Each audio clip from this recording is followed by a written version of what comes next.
In this low atmosphere, she was always weak, but it didn't stop her dancing. She loved to dance and she loved to sing. She would pull her small fingers through her frizzy hair and jump up and down and sing. Now, I would like to say that it was good singing, but it was terrible. Here, on this planet, at the far reaches of the universe, she was jumping up and down in a copper dome. There was a smell in the air that she really liked. It didn't matter to her, just as long as she could dance and sing. Sometimes she could be kind, but the majority of the time she was so bossy that it was little wonder that she had no friends. Sometimes, when she ate her favourite food, and her favourite food was cod and chips and carrots, she had to eat these things to make sure that she was strong enough and fit and healthy enough. But here, at the edge of the universe, she didn't mind the smell, just as long as she could sing and dance. Now, to make sure that she didn't float off and into the atmosphere, she had a pair of old silver moon boots on her feet. They kept her weighted down, and she would throw her thin arms this way and that, and it's a terrible thing to say, but she'd really brought herself up. Her parents were so busy as scientists that they were trying to find a way of making sure that on this planet, with its pink clouds that were filled with heavy citric acid rain, that it could be changed. They could change it so that people could go outside. But she knew that she could not go outside, for the citric acid would fall upon her skin and scour it from the meat and bones of her body. A friend, and she did have a friend who lived on Earth, had sent her a picture of a boy that she thought she would like. And she wasn't wrong, because his eyes were bright and blue. Not quite as deep as her eyes, but she did like the look of this boy.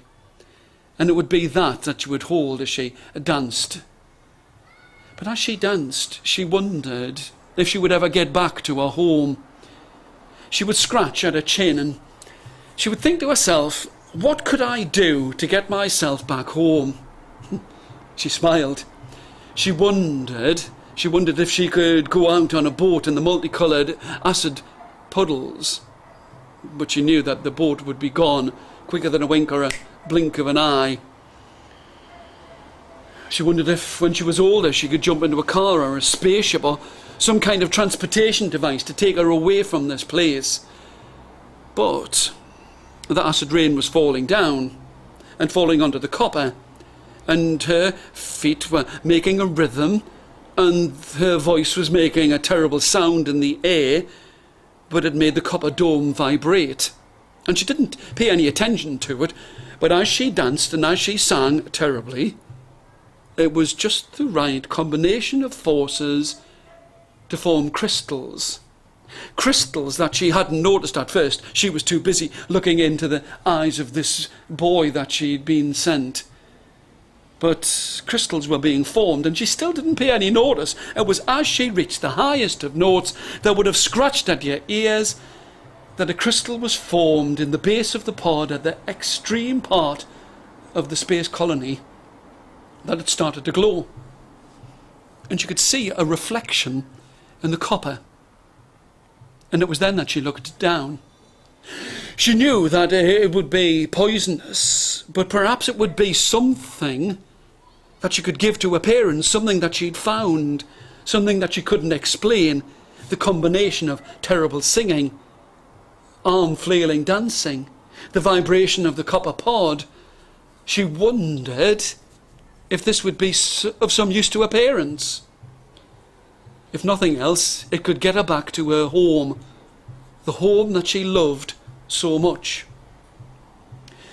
With metallic gloves on her hands, she picked up the crystals and took them in a container to her parents. Now, her parents were usually too busy to pay any attention to her, but her father grudgingly looked up from his work and said to her, "What have you got there?" "I found them when I was dancing." "Oh, dancing." "I found them when I was singing." "Oh, singing," her mother screeched. but they could see that when their voices were raised, that they glowed, and they had tried to get rid of the acid rain to make this a habitable planet. And just the combination of a singing and a dancing had made these crystals that had unlocked the process that her parents had been trying for so long.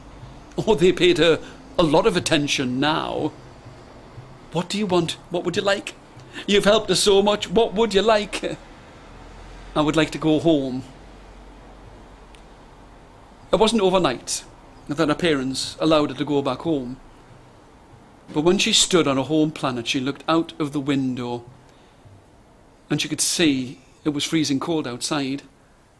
She would be frozen to the spot if she could have gone outside, but the sky was cornflower blue and the atmosphere was filled with nitrogen and carbon monoxide.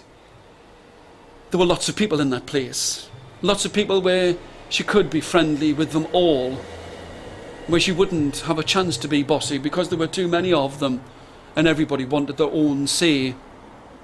Her heart was filled with joy as she looked out at this place with its cornflower blue sky filled with freezing nitrogen and carbon monoxide. It was a place that was as cold as Pluto, a place that she'd been.